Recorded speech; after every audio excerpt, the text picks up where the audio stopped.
I'm getting hit with some major whiplash going from Velma to The Last of Us because it's from the absolute bottom of the barrel to the peak of entertainment. The Last of Us Episode 1 blew away my expectations because it elevates the source material, which was already outstanding on its own. In this day and age, great adaptations are rare because it requires the writers of the show to have a thorough understanding of what made the source material great and how to properly translate it to the new medium. Craig Mazin, who is the showrunner, is doing an amazing job so far, and The Last of Us may have the potential to rival Chernobyl, which was his last project, and that is an insane statement to make on its own from how perfect that miniseries was. Also, since they have Neil Druckmann helping with the scripts, it really goes to show that they want to be as respectful to the source material as possible and to be authentic. For the show, it's able to build off the rich world of the game and add in scenes that further flesh out the world, along with having more scenes dedicated to character development and altering perspectives that you can't really do in a game because you are tied to a singular point of view. As an example, we have more scenes with Ellie to build her up a little more, and to allow us to sympathize with her quicker, on top of great world building like the meeting with the Fireflies, and them briefly going over their objectives. This scene was technically exposition driven, but it didn't feel boring at all because the writers are putting a lot of emphasis on the characters. These people, despite being in only a couple of small scenes, have more personality than most other main characters from other shows. These additional scenes that aren't in the game really stand out to me and is what impressed me because of how much value they add. Like, the first scene alone was actually one of my favorite scenes from the episode, besides obviously the tragic fate of Sarah, which was just as good as it was in the game. But I want to first appreciate the new content within the show. This cold open is a masterclass of a scene within itself. Something that Craig Mazin does really well is instill a sense of dread within the audience. There's a lot of different factors that goes into this, like the cinematography getting tighter and more claustrophobic by pushing in on close-ups as the scene progresses, shots focusing on the audience to reveal their scared reactions to us, and the music slowly building and permeating in the background to make you feel uneasy. We lose.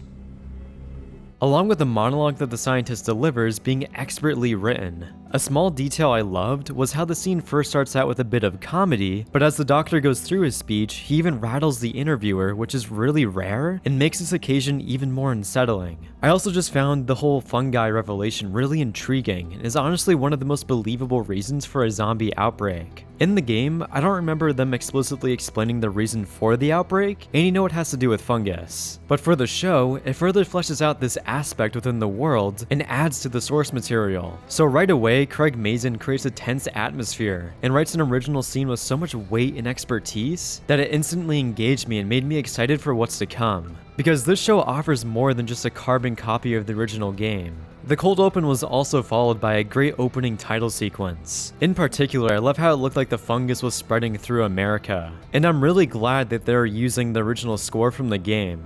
Another original scene or scenes that I loved was Sarah's relationship with her neighbors. This again elevates and builds upon the game since the opening of the game quickly throws you into the outbreak and the car sequence. For the show, they were able to build more suspense through this development, and one of my favorite shots from the first episode that achieved this was when Sarah was looking at the DVDs and the old lady behind her started having facial contortions. Just an excellent shot that is very creative through its usage of hiding a subject with focus. It gives off this feeling of discovery within the frame and further scares you as a viewer when you notice what is happening in the background, along with not really getting a detailed view as to what is happening, so it further gets under your skin. And the shot after this, where Sarah's positioning within the frame blocking the door behind her, creates the feeling that she may get approached from behind. Just through these two shots alone, I'm already in love with the cinematography, which the cinematography overall for the first episode was beautiful. The design of the show is also just immaculate and allows the cinematographer to get some incredible footage. The production design is filled to the brim with detail, and there's so much storytelling being done with just the environment alone.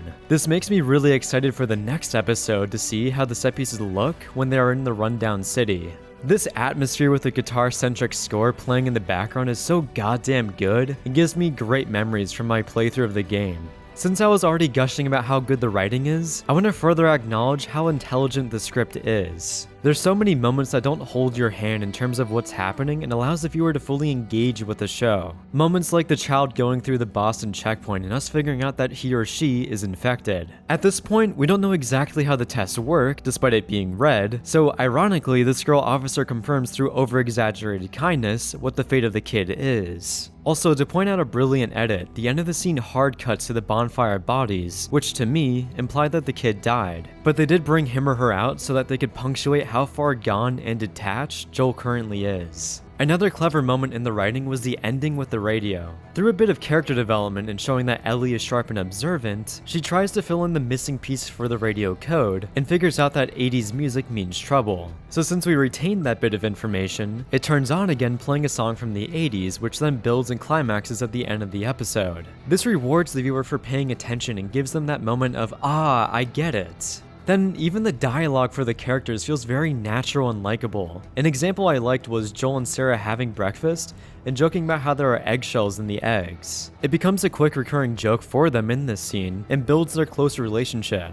In the game, it starts with Sarah giving Joel his birthday present, so the show is able to further build the relationship between them, and that thus makes their ending even more devastating because they have a stronger bond. It's kind of surprising really how much new content there is within the first half hour, because it all perfectly fits into the source material and feels like a natural extension that aids it. Like looking at the game, that prologue only lasts about 15 minutes, and in the show, we don't get to the time jump until the 35-minute mark. Then for the escape in the truck, it was perfectly done. The sense of dread by this point was built up so much to the point that even if you played the game, you probably felt some form of anxiety. Me and my girlfriend played through The Last of Us together, and even she was getting nervous through this scene despite knowing their outcome. Also, the execution of this scene was as close as you could possibly get to the game, and if anything, I think they actually improved it with the plane crash. Those planes looming over the characters and deafening them further increased the tension and made the scene even more frightening. So when one finally crashed, it was a literal great explosive climax. For the game, they end up getting hit by a car, which then flips their vehicle. So for the show, I think this was definitely a step up to a degree. When Joel eventually runs into the infected, it was absolutely metal how crazy they were and how they were running full tilt into things. It makes the stunts for that scene very impressive, and it reminded me of World War Z, which this then leads into the death of Sarah, and it was as emotionally pungent as it was in the game. Pedro Pascal is a perfect Joel, and his heartbreaking moment with Sarah left me floored and on the verge of tears, even though I've already played through this moment. Then Bella Ramsey so far is doing a stellar job as Ellie. Her opening scene quickly establishes her character and was a funny bit of writing. Her and Joel are an integral part of what makes The Last of Us so amazing, and so far from the brief moments they shared together, it's pretty promising. If anything, there's one small change they made that I don't know if a lot of people noticed, but it's the circumstances in which Joel and Ellie meet are a bit more negative, like how Joel constantly has a gun trained on Ellie. While in the game, she does come at them with a knife, but she opens up a bit more to them. So in the show, I like how there's a bit more starting friction, and I'm excited to see how their relationship blossoms from here. So overall, the first episode of The Last of Us essentially blows any other video game adaptation out of the water, so much to the point that there's basically no competition. I'm just really happy they didn't try to turn this into a movie, and are actually dedicating an entire series to telling the story. Thank you for watching, and right now I'm leaning towards covering the show weekly, given that it's actually really good, and probably has some carryover from the Game of Thrones crowd since both shows are on HBO Max. If I do cover the show weekly, I'll also try to fit in some other videos so I'm not just doing The Last of Us for the next 2 months.